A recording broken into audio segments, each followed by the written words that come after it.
دیکھے گا، کہا جائے گا کہ اپنی کتاب پڑھ لے، تو آج اپنا آپ ہی حساب کرنے والا کافی ہے۔ جو شخص ہدایت اختیار کرتا ہے تو اپنے لیے اختیار کرتا ہے، اور جو گمراہ ہوتا ہے تو گمراہی کا ضرر بھی اسی کو ہوگا،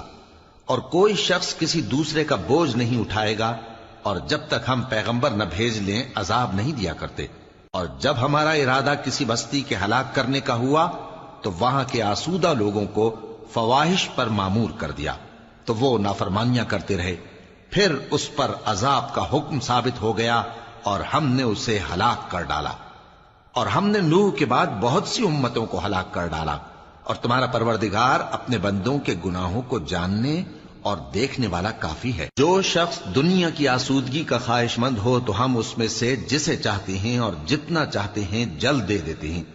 پھر اس کے لیے جہنم کو ٹھکانہ مقرر کر رکھا ہے، جس میں وہ نفرین سن کر اور درگاہ الہی سے راندہ ہو کر داخل ہوگا۔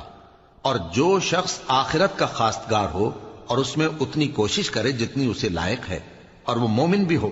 تو ایسے ہی لوگوں کی کوشش ٹھکانے لگتی ہے۔ ہم ان کو اور ان کو سب کو تمہارے پروردگار کی بخشش سے مدد دیتی ہیں، اور تمہارے پروردگار کی بخشش کسی سے رکی ہوئی نہیں۔ دیکھو ہم نے کس طرح بعض کو بعض پر فضیلت بخشی ہے،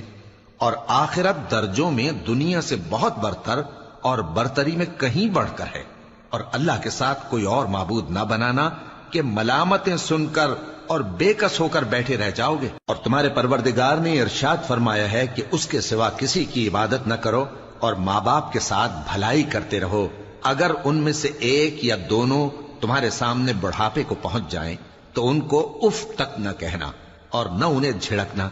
اور ان سے بات ادب کے ساتھ کرنا، اور عجز و نیاز سے ان کے آگے جھکے رہو، اور ان کے حق میں دعا کرو کہ اے پروردگار، جیسا انہوں نے مجھے بچپن میں شفقت سے پرورش کیا ہے، تو بھی ان کے حال پر رحمت فرما۔ جو کچھ تمہارے دلوں میں ہے تمہارا پروردگار اس سے بخوبی